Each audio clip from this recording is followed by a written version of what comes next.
नमस्कार, स्वागत है आपका। आप देख रहे हैं एबीपी गंगा। मैं हूं आपके साथ प्राची पाराशर। यूपी विधानसभा चुनाव में अब बस चंद ही हफ्तों का वक्त बाकी है। इसके पहले किस दल की कैसी है तैयारी, कौन सी पार्टी किस पर पड़ सकती है भारी, कौन सा नेता किससे मिला, किस नेता ने बनाया कौन सा फॉर्मूला, समझाएंगे आपको। चुनाव से जुड़ी कोई भी खबर छूटेगी नहीं। तो आइए शुरू करते हैं यूपी चुनाव का सबसे बड़ा रण 7 का समीकरण।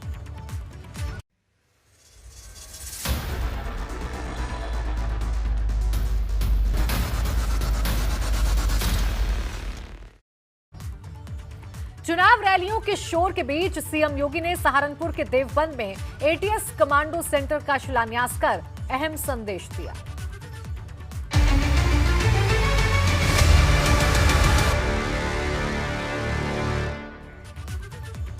सीएम योगी ने सहारनपुर के देवबंद में एटीएस कमांडो ट्रेनिंग सेंटर का शिलान्यास किया।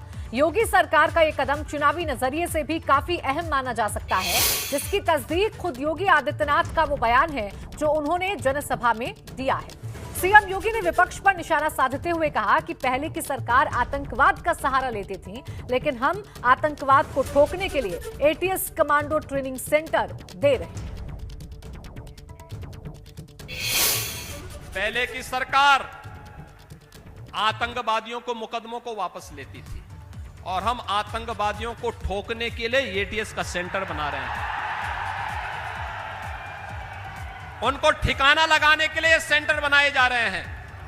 अगर देश के खिलाफ साजिश करोगे, हमारे नागरिकों की सुरक्षा के लिए खतरा बनोगे, तो हमारे कमांडो तुम्हें निकाल करके कहीं भी छुपोगे, ओसामा बिन लादेन की तरह कहीं भी छुपे रहोगे तो भी निकाल करके तुम्हारा काम तमाम करने का कार्य करेंगे। एक तरफ समृद्धि के लिए टैबलेट और स्मार्टफोन होगा, तो दूसरी तरफ हमारी कमांडो फोर्स भी आतंकवाद को नेस्तनाबूद करने के लिए तैयार होगी।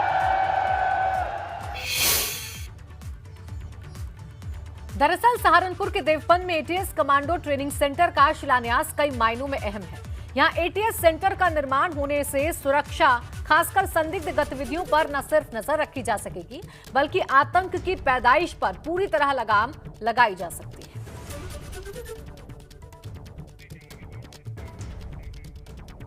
मुख्यमंत्री योगी आदित्यनाथ कहां से चुनाव लड़ेंगे ये तो वक्त बताएगा, लेकिन योगी के अयोध्या से लेकर मथुरा तक से चुनाव लड़ने की चर्चाओं ने सियासत को जरूर गरमा दिया है। इस बीच भाजपा नेताओं की ओर से इस पर प्रतिक्रियाएं भी आ रही हैं। मथुरा से भाजपा सांसद ने कहा कि अगर वो मथुरा से चुनाव लड़ते हैं तो ये मथुरा के लिए अच्छी बात है। मुख्यमंत्री क्या करने वाले हैं हमें नहीं मालूम है, लेकिन ऐसा सुनने में आया कि वो इधर से लड़ सकते हैं, तो बहुत ही अच्छी बात है। मथुरा के लिए बहुत विकास होगा, ऐसा सब लोग कहते हैं। वो यहाँ से नहीं लड़ेंगे, वैसे ही मुख्यमंत्री बनकर भी बहुत कुछ हमारे मथुरा के लिए कर रहे हैं। यूपी में अभी चुनाव की तारीखों का ऐलान नहीं हुआ है, लेकिन नेताओं के बीच जुबानी जंग जारी है। वार और पलटवार का दौर थमने का नाम नहीं ले रहा है।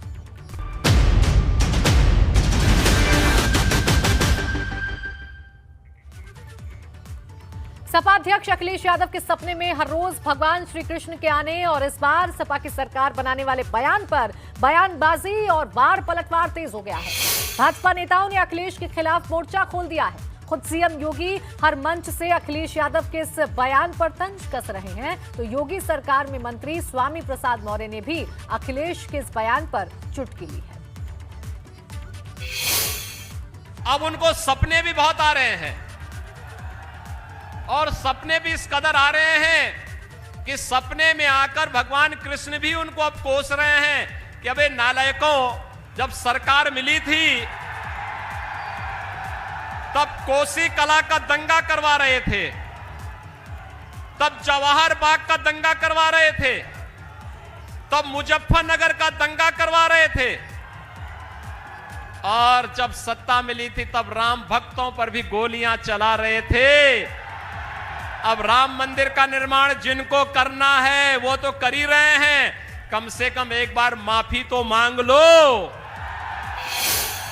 सवाल ये भी कल वो करते कि श्री कृष्ण उनके सपने में रोज आते हैं और कहते हैं कि उन्हीं की सरकार बनेगी। तो अच्छी बात है, घर बैठ जाए, क्या जरूरत है मेहनत करने की, दौड़ने की और रैली करने की। दरअसल भाजपा सांसद हरनाथ सिंह यादव ने एक तरफ सीएम के मथुरा से चुनाव लड़ाने के लिए राष्ट्रीय अध्यक्ष जेपी नड्डा को खत लिखा है, तो वहीं दूसरी ही तरफ अखिलेश यादव ने सीएम के मथुरा से चुनाव लड़ने पर व्यंग किया है। अखिलेश ने दावा किया है कि उनके सपने में रोजाना भगवान श्री कृष्ण आते हैं। अब आप अखिलेश यादव से ही जानिए कि उनके सपनों की सत्ता आखिर क्या है। रात में हम पे आए, रात में हमारे सपने में आए थे भगवान कृष्ण जी, कह रहे थे आपकी सरकार बनने वाली है, और एक बार नहीं आए, हर दिन आते हैं, हर दिन। कोई दिन ऐसा नहीं जिस दिन भगवान हमारे सपनों में ना आकर के कहते हो कि आपकी सरकार बनने जा रही है। इनके तो पत्र पे लिखा है, हमें हर दिन सपनों में आते हैं। लेकिन एक चीज और जो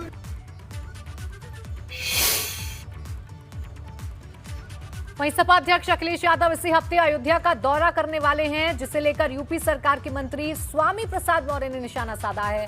स्वामी प्रसाद ने कहा कि जब कोई हताशा निराशा के दौर से गुजरता है तो सुध बुध खो बैठता है, इसलिए वो कहां जा रहा है, कहां आ रहा है, उसे पता नहीं रहता। कोई हताशा और निराशा के दौर में चलता है तो क्या करना है क्या नहीं करना है वो सुध बुध सब खो देता है। इसलिए कहाँ जा रहे हैं कहाँ आ रहे हैं जब उनको खुद इस बात का ज्ञान नहीं है तो स्वाभाविक रूप से इस प्रकार के हड़बड़ी में कदम उठाए जाते हैं।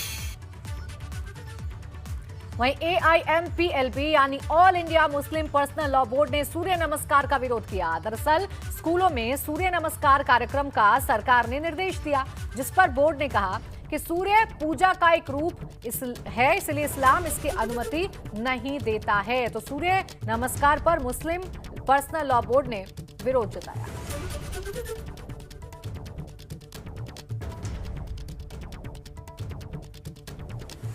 तो वहीं मुस्लिम पर्सनल लॉ बोर्ड के इस विरोध को लेकर यूपी के अल्पसंख्यक कल्याण मंत्री मोहसिन रजा ने पलटवार किया है। उन्होंने क्या कुछ कहा, आइए आपको सुनवा देते हैं। ऑल इंडिया मौलवी पर्सनल लॉ बोर्ड जो है ये लगातार आपने देखा होगा, अखिलेश यादव जी को नमस्कार करेंगे, मुलायम सिंह यादव जी को नमस्कार करेंगे, राहुल जी को नमस्कार करेंगे, सोनिया जी को नमस्कार कर लेंगे, लेकिन सूर्य नमस्कार नहीं करेंगे। जहां से प्रकाश निकलता हो, जहां से ऊर्जा मिलती हो, उसको नमस्कार नहीं करेंगे। जहां से इनकी जेब भरती हो उनको नमस्कार करने में इन्हें कोई दिक्कत नहीं है। मिशन यूपी 2022 के लिए रैलियों और जनसभाओं का दौर जारी है। सीएम योगी ने पश्चिमी यूपी में अलीगढ़ और सहारनपुर में जनसभाएं की।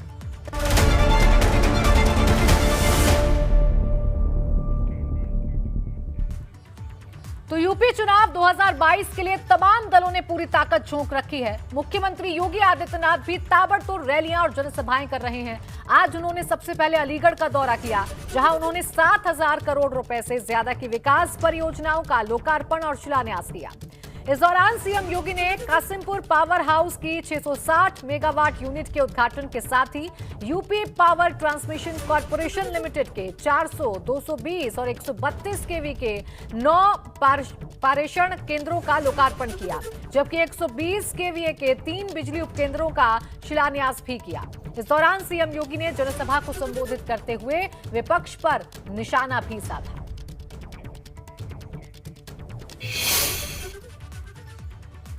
तो सीएम योगी ने बिजली और बुलडोजर समेत तमाम मुद्दों को लेकर अलीगढ़ से विपक्ष पर बड़ा हमला बोला।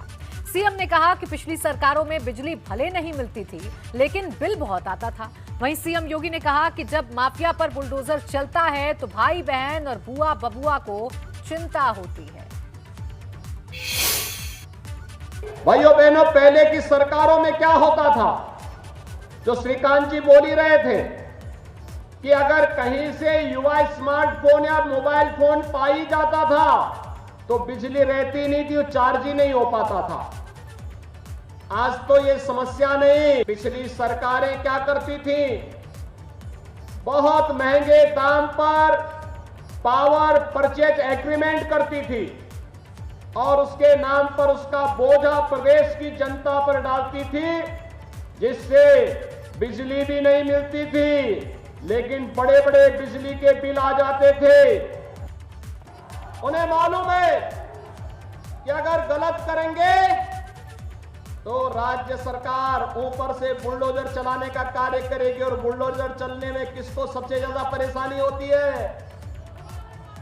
या तो दिल्ली में बैठ करके इटली की चिंता करने वाले भाई बहन को, या फिर सेफई में बैठ करके बबुआ को चिंता होती है बुलडोजर क्यों चल रहा है।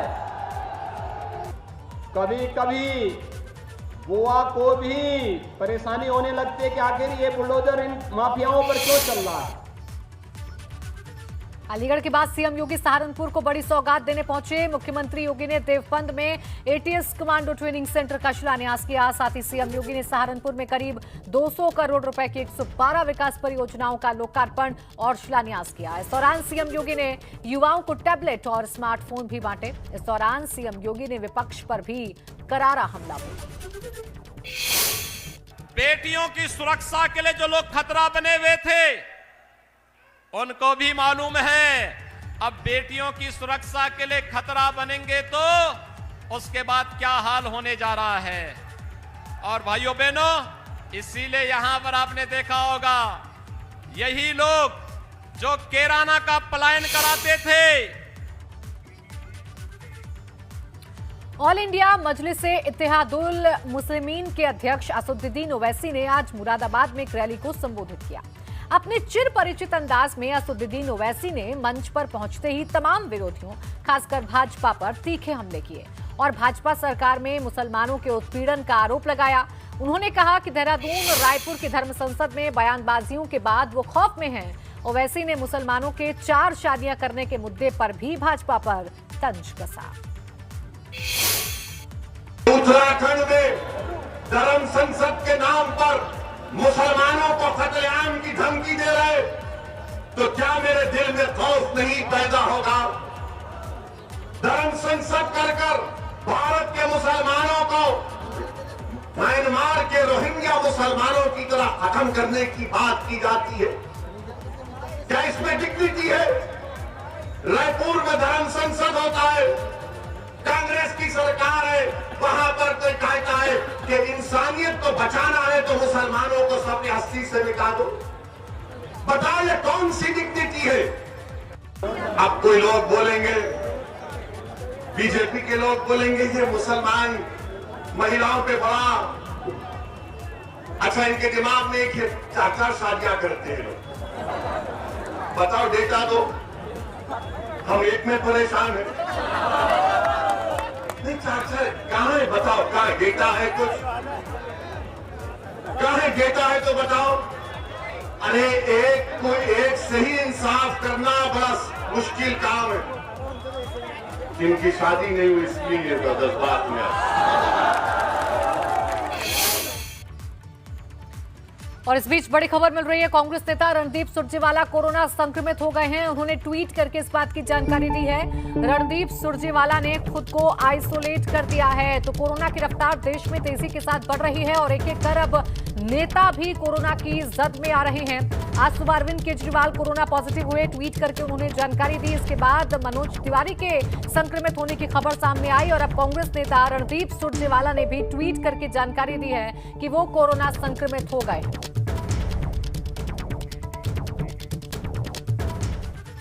तो देखिए, एक तरफ देश के तमाम हिस्सों में तेजी से कोरोना फैल रहा है, तो विधानसभा चुनाव प्रचार के लिए हो रही तमाम दलों की रैलियों में लोगों की भारी भीड़ उमड़ रही है, जिसका असर अब नेताओं पर भी दिखने लगा है। कोरोना संक्रमितों के तेजी से बढ़ते आंकड़ों के बीच कई नेता भी कोरोना से संक्रमित हो चुके हैं। इनमें सिर्फ एक नहीं बल्कि कई दलों के नेता शामिल हैं। भाजपा सांसद और केंद्रीय मंत्री महेंद्र नाथ पांडे कोरोना संक्रमित हो चुके हैं। प्रियंका गांधी की रिपोर्ट नेगेटिव आई है, लेकिन परिवार के एक सदस्य के संक्रमित होने की वजह से प्रियंका आइसोलेटेड हैं। वहीं लखनऊ और देहरादून में रैली करके लौटे दिल्ली के सीएम अरविंद केजरीवाल भी कोरोना की चपेट में आ चुके हैं। इसके अलावा भाजपा सांसद मनोज तिवारी और कांग्रेस के राष्ट्रीय प्रवक्ता रणदीप सिंह सुरजेवाला भी कोरोना पॉजिटिव हो चुके हैं। पार्टी एक तरफ कोरोना को देखते हुए चुनाव आयोग से सभी दलों की रैलियों में जुटने वाली भीड़ पर लगाम लगवाने की बात कर रही है, तो दूसरी तरफ खुद ऐसे आयोजन कर रही है जिसमें कोविड नियमों की धज्जियां उड़ाते हुए भारी भीड़ जुट रही है।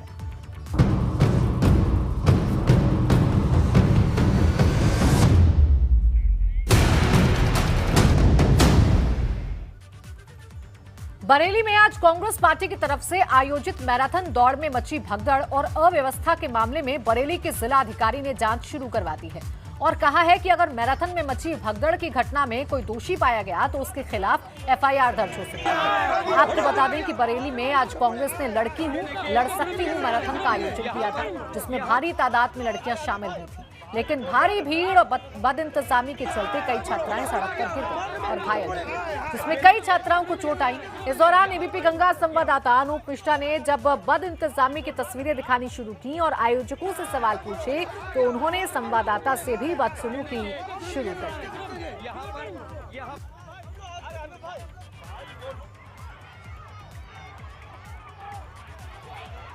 तो देखिए, एक तरफ भारी भीड़ को लेकर सवाल है तो वहीं सवाल इस बात को भी लेकर है कि जब इतना बड़ा आयोजन किया जा रहा है तो फिर वहां पर बदइंतजामी कैसे हो जा रही है, इंतजामों का ध्यान क्यों नहीं रखा जा रहा है, क्योंकि इसका ठीक खामियाजा, इसका सीधा खामियाजा वो लोग भुगतते हैं जो इन आयोजनों में शामिल होने के लिए आते हैं। ये तस्वीरें बताने के लिए काफी है कि लड़की हूं लड़ सकती हूं के नाम पर भीड़ तो जुटा ली गई, लेकिन इन लड़कियों का ख्याल नहीं रखा।